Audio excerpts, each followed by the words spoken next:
agricole pour l'industrie. Donc l'agriculture est le sujet quand même important d'essayer de trouver des équilibres nutritionnels dans un monde en forte croissance démographique du fait des pays en développement et de quelques pays émergents. Ça va être un secteur extrêmement porteur, extrêmement moderne, de plus en plus technologique. Et ça, c'est un horizon, ça commence maintenant, c'est actif maintenant, et c'est un horizon qui va nous assurer 30 glorieuses pour l'Afrique et une partie de l'Amérique latine et une partie de l'Asie du Sud. C'est vraiment une révolution très importante. Vous savez, on va avoir des taux de croissance qui vont étonner le monde. Dans le domaine agricole, on peut décupler les rendements. Vous savez, aujourd'hui, dans l'Afrique sahélienne, qui, contrairement à ce que pensent beaucoup de gens, est un grand producteur de protéines animales, est très adapté à l'élevage, est un grand producteur et un grand consommateur en termes de part dans le régime alimentaire de lait. On a des rendements laitiers d'1 litre par jour.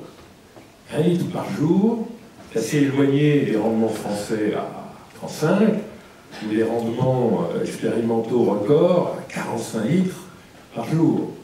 On est à 1 litre par jour.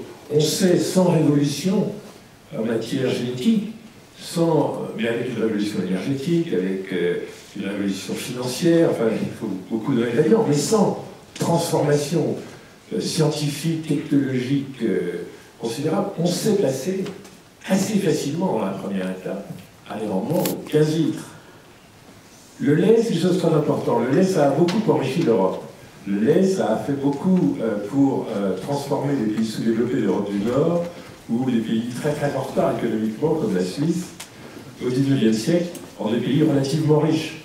Le lait, c'est très très important, parce que, à la différence des cultures annuelles, ce sont, et c'est pour ça que je prends cet exemple, ce sont des productions agricoles qui produisent des rémunérations quotidiennes et qui permettent, avec des aléas très faibles, avec une certitude et une visibilité très grande, d'enclencher le processus moteur d'enrichissement.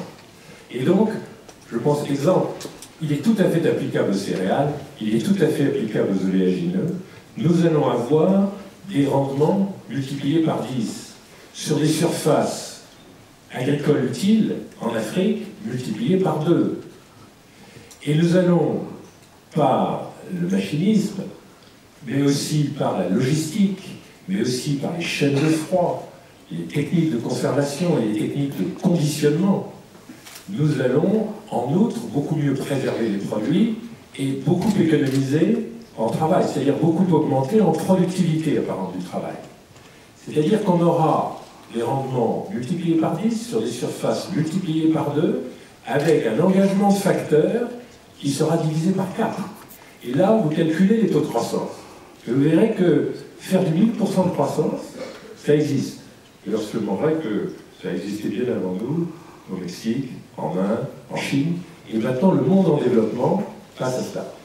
Et là, il y a une petite technologie, juste pour dire quelque chose d'un populaire.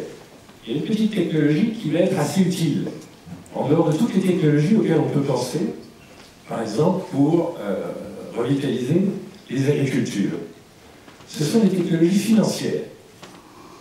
Et en fait, une des technologies qui progresse le plus vite dans les pays en développement, c'est celle, au fond, de l'ingénierie financière, c'est celle, au fond, de la modernisation des systèmes financiers. En Afrique, les 2 secteurs qui créent le plus d'emplois sont les télécoms et les services financiers.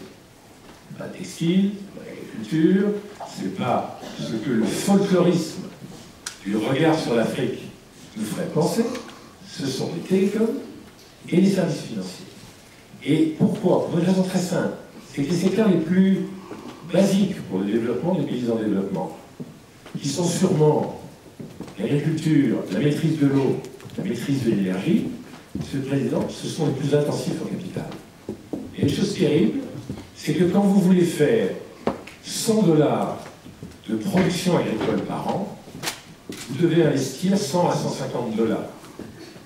Quand vous voulez faire quelque chose de beaucoup plus simple, que moi j'ai fait pendant 11 ans chez Danone, faire de la transformation de produits agricoles dans l'industrie agroalimentaire. Pour faire 100 $ de chiffre d'affaires, vous devez immobiliser un capital 50.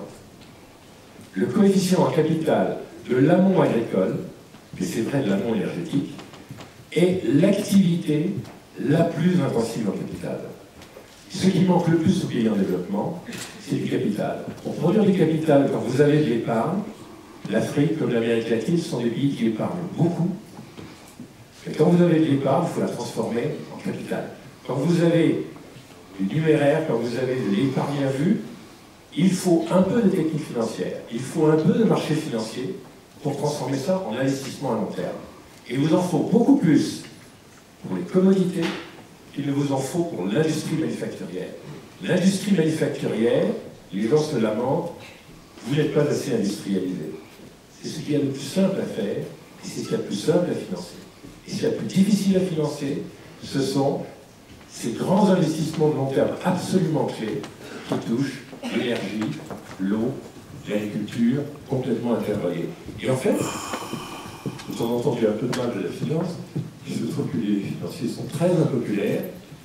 Regardez, plus vous allez dans les pays émergents et les pays en développement, moins les financiers sont impopulaires.